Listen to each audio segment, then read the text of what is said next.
সামনে থেকে পরের দরজা ভেঙে মেয়েটাকে কিডন্যাপ করে নিয়েছে কিছু দুর্বৃত্ত। আমরা চাই গেছি। আমার মেয়ে বারবার চিৎকার করছে, আপা আমার বাঁচাও। উনি যে কালকে লাইভে বললো যে ছেলেটা জোর করে নিয়ে গেছে, এটা সবাই তো পরেরটা শুনছে, কিন্তু আগে কি হয়েছে এটা তো কেউ শুনে নাই। বাহ, কি চমৎকার আমাদের রাজনীতি, কি চমৎকার আমাদের লজিক। যখন লুবাবার বিয়ে হয় তখন আপনাদের হাতে ঘা লাগে, প্রতিবাদে ফেটে পড়েন। আর যখন একজন অসহায় ইমামদের নাবালিকা মেয়েকে ঘর ভেঙে মাথায় পিস্তল ঠেকিয়ে তুলে নেওয়া হয় তখন সেটা হয় প্রেমের বিয়ে। বাহ কমরেড, স্যালুট আপনাকে, স্যালুট। আপনাদের এই দ্বিচারিতা আর ভণ্ডামির জবাব দিতে এসেছি। আমাদের মাননীয় বিরোধী দলীয় নেতা এখন নাকি সব পলাতক প্রেমিক প্রেমিকার দায়িত্ব নিচ্ছেন, রাজপথ গরম করছেন, বড় বড় বিবৃতি দিচ্ছেন। ওনার লজিক শুনলে হাসবো না কাঁদবো জানি না। তিনি নাকি এই পালিয়ে যাওয়া ইস্যুকে জাতীয় ইস্যুতে পরিণত করে সংসদ আর রাজপথ কাঁপাবেন। আমি ওনাকে বলতে চাই, আপনি কিসের রাহবার হতে চাইছেন? প্রেমিক স্বামী থেকে মেয়ে ছিনিয়ে এনে বাবার হাতে তুলে দেওয়া নাকি অপরাধীদের আড়াল করা? একজন ইমামের 15 বছর 4 মাসের নাবালিকা মেয়েকে যখন 21 বছর বানিয়ে জালিয়াতি করা হয় তখন আপনার বিবেক কোথায় থাকে? নাকি রাজনৈতিক কর্মী পরিচয় পাওয়ায় সব অপরাধ জায়েজ হয়ে গেছে?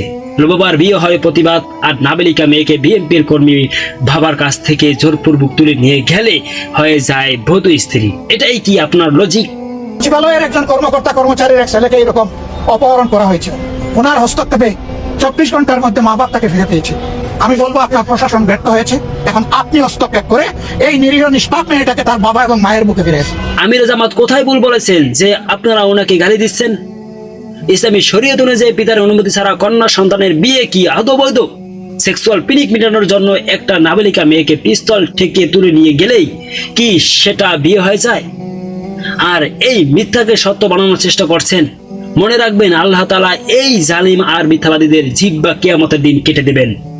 অপেক্ষা করুন সেই দিনের জন্য। পিস্তল থেকে কারো মেয়েকে নিয়ে যাওয়াটা যাদের কাছে আজ নর্মাল মনে হচ্ছে তাদের বলি, একবার ভাবুন তো, কাল যদি আপনার বোন বা আপনার ফ্যামিলি মেম্বারের সাথে এমনটা হতো তখন কি পারতেন এই প্রেমের থিওরি দিতে? একটু বিবেক খাটান।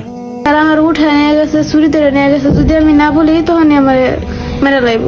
যখন মেয়েটি নিজেই কসম কেটে বলেছে তাকে অপহরণ করা হয়েছে তখন আপনারা কোন সাহসে তাকে অপবাদ দিচ্ছেন?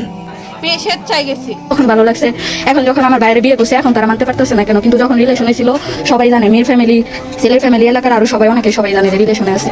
পরিশেষে বলতে চাই, সত্যকে দামাচাপা দিয়ে লাভ হবে না এবং লাভ নেই আপনাদের আমার। অপরাধী যে দলেরই হোক সে অপরাধী।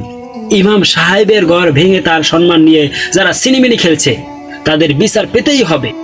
এই ভিডিওটি ছড়িয়ে দিন যাতে করে নামদারি নেতাদের এবং ভণ্ডদের মুখোশ খুলে যায়। আমরা শুধু উদ্ধার নয়, আমরা এই নোংরামি, জালিয়াতি আর অপহারের দৃষ্টান্তমূলক বিচার চাই। আল্লাহ সত্যবাদীদের সহায় হন। আল্লাহ হাফেজ।